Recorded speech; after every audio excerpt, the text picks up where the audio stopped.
All right guys, today we're gonna be talking about the 5 mindset shifts that changed my life. The first one is to realize no one is coming to save you. Not the government, not your family, not your friends, not anyone. You cannot rely on anyone other than yourself. If you get that mindset straight to start with, you'll put yourself in a better position to succeed later in the future. If you become more and more dependent on the government, on grants, on Social Security, on any form of government program, you're going to find yourself in a very compromised position as you get older. The reason that is because they want to control you. They want to. Because if they can control you, then they can charge you and they can take more and more from you. And the most important commodity that you have is your attention and effort. Is not your money. So every time that you use those credit cards and you think that you're racking up miles or you're getting a bunch of free stuff because you're using their cards, you're actually spending way more than you would have if you never had the card in the first place. And the constant reality is you are more likely, studies show this, to use a plastic card than cash. And if you find yourself constantly using your credit cards, you're going to find yourself distracted beyond belief. This is why people at nearly 65 years old are still dependent on their credit cards and using them. Your life is short, and all the effort that you used should be used to grow and improve your life, not in playing this little game between who has the higher credit score but has less in the bank account, who can rack up points instead of actually racking up cash. You see the difference here? It's about distracting you. And if they can distract you, then they can convince you of pretty much anything and have you completely dependent on them. Let me put it to you this way. In the early 1900s, over 90% of Americans owned farms. That means that they were not dependent on the government or supermarkets. Can you guess what percentage of Americans today own farms? It's approximately 1%. So we've become so dependent on our grocery stores, so dependent on the government in every possible way you can possibly imagine. And what this does, it gives up our freedoms. And they become more and more emboldened to continue to infiltrate every single area of our lives. And we do this simply by being obsessed with convenience. So again, no one is coming to save you. You need to figure it out and make yourself as independent from the government as possible. Will this be 100% possible? Of course not. However, you can definitely make it a large portion of your life to be independent from the government as much as possible. You do this and you'll be in a better position, you'll put your family in a better position, and you'll secure your legacy for the future. Number 2, money is the answer to everything under heaven. I've been told growing up that money is not the key to happiness. Money is evil. You shouldn't have it. You should give it all away to the poor. However, this is completely contradictory to what the Bible actually says. Solomon, the wisest person that has ever existed, made it very clear that money is the answer to everything under heaven. This is not matters of your heart or your soul. Under heaven means on earth. And money can solve pretty much every single problem you have right now. And if it can't solve it directly, it can solve it by allowing you to have more time to figure it out. So for example, if you're struggling with depression right now and you got a bunch of money now, money itself will not answer that problem for you.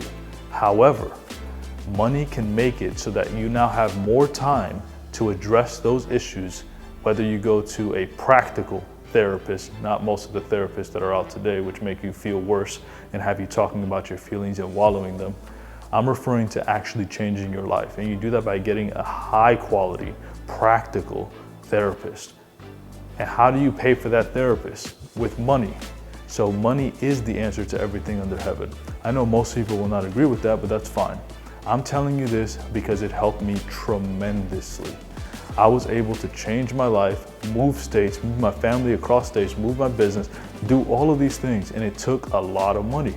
And the reason that is because things cost money in this world. You can't just get things for free. And if you do get them for free, They will never be actually free. What they're doing is they're charging you with your attention, which is actually the one thing that you can never get back. Money you can always get back. Time and attention are limited resources, so you don't want to waste them, because once you use them, you can never get them back. Number 3, love progress, not pleasure. And this one is key. If you can't track what you're doing and see a systematic increase in whatever you're doing, then you're not actually making progress. You're just feeling like you're making progress. And feelings are not real. I know that sounds crazy to say, and in this super soft world that we live in, everyone seems to be indulged and focused so much on their emotions when their emotions change every single day. Here's a perfect little example. Do you feel horrible right now? Do you feel depressed? Eat a cookie. Watch how much faster you feel good. That's literally all you have to do to feel good. That's how unreliable your emotions are, that you can fix them with a cookie. So my recommendation is don't focus on pleasure. There's a time for that.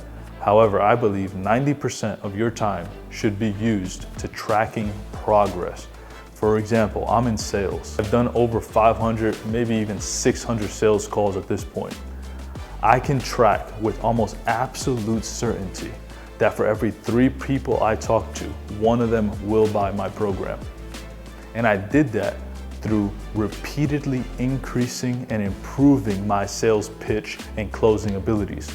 And I did that again through courses and through books. It's not a very complicated process. It's with anything. Same thing with my weight training. I can systematically see my improvements. If last week I squat 365 pounds for 5 reps, this week I can do 365 pounds for 6 reps. These are incremental progresses that you can actually use to improve your life. So focus on progress, not pleasure. If you focus on pleasure, you're going to ruin your life and ruin the life of your children and their children as well. Number 4, your feelings are worthless. And what do I mean by worthless? They do not have value, meaning you cannot put a value point on your feelings. So why even use them as a metric for anything? They are worthless. They do not provide any worth to your life. So don't focus on them. Everyone has them. I'm not saying you're never gonna have them. All I'm saying is it's not something that you should put a bunch of effort into, and even in trying to understand your emotions, because what is the point of that? Sure, some things make you feel bad and maybe you get some triggers that cause you to feel that way, but what you should focus on is the trigger, not the emotion, because the emotions will always fluctuate. Let me put it to you this way. The Bible says that your heart is deceitful above all things. Who can know it? Literally thousands of years ago, people still couldn't understand their emotions. So what's the solution? Stop focusing on your emotions so much. You're gonna have bad days, everyone has them. However, if you focus more and more on your emotions, you're gonna find yourself developing a victim mindset. You're going to blame everyone and anything around you. And this is particularly true for those who come from a lower economic status, meaning from a poorer environment. And this is true for me. From a young age, I actually grew up in an abandoned house, and we struggled for years. We ate something called farina every single morning, which is basically wheat. I ate that every single morning for close to 5 to 6 years. And while I'm grateful I even had that, the reality is that we were poor, incredibly poor, and we struggled for years. This is a mindset that I had to change, because I realized that I can sit back, I can blame everyone, but what good would that do for me? How would that help me improve my life? How would that help me improve my family's life? The solution is very simple. Don't focus on your emotions. Focus on things that you can actually track and improve upon. Number 5, sacrifice what you want now for what you want most, or what you want most will be the sacrifice. And I learned this from one of my coaches called Sam Ovens. He ran a company called consulting.com. And over the time that we've been working together, I found that it's important to realize that quote and apply it. So let me explain what that means. Sacrifice what you want now, which is comfort, ease, and convenience, for what you want most, which is freedom, wealth, and stability. Or what you want most, which is what I just listed, will be what you actually sacrifice.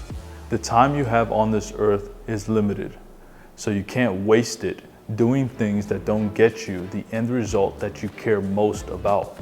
Because the reality is you are sacrificing no matter what. The question is, are you going to get what you want after that sacrifice, or are you going to get more of the things that you don't want? This is one thing that most entrepreneurs or people who start a business think, that they're just going to be on the up and up, on an upward trajectory forever, and they never have to sacrifice anything. But the reality is the reason they never grow, the reason 95% of businesses fail within the first 5 years is because they haven't been given the right framework. The reality is business is sacrifice. If you can't get that through your head, you will never be successful in business. So you need to sacrifice that TV, throw it out. You need to sacrifice going out with your friends on the weekends. It's time to work, it's not time to go have fun. You have to earn that. The third thing is you have to sacrifice your excuses, which are primarily going to be things like, I don't have enough time. Oh, that's not the type of business I want to run, which is basically selling. People don't want to sell, people don't want to close, they want everybody else to do it for them. 3 is your health. You have to take care of your health because your business will never exceed you. If you're always tired, always groggy, you don't look good, people are more likely not to do business with you. All this is a byproduct of changing your habits and sacrificing. You need to sacrifice these things. Our coach Sam Ovens worded it this way: sacrifice is the fire to your dream. The more sacrifice you put into that fire, which is wood, let's call it, the more the fire is gonna burn and the longer it's going to last. Everything that's not the goal should be sacrificed. To a degree, like your children, obviously you shouldn't neglect them, or you shouldn't treat them with disdain, or your family or anything like that, or your loved ones. But everything else pretty much needs to go into the fire. You need to sacrifice it all to win. And that's just the reality. And it doesn't mean you're gonna have a crappy life, an unfulfilled life. In fact, it's gonna be the opposite. Trust me, that's exactly how it's gonna be. You're going to improve your life dramatically. And then later on in life, of course, you can enjoy it. But to start, especially for most business owners, just get it in your head, you have to sacrifice pretty much everything to make it. And those are my 5 mindset shifts that I made in order to improve my life dramatically and 10x my income from the time I started. So if you're looking to build muscle or burn fat, check out one of the links in the description that best fits your needs. Until next time, bye.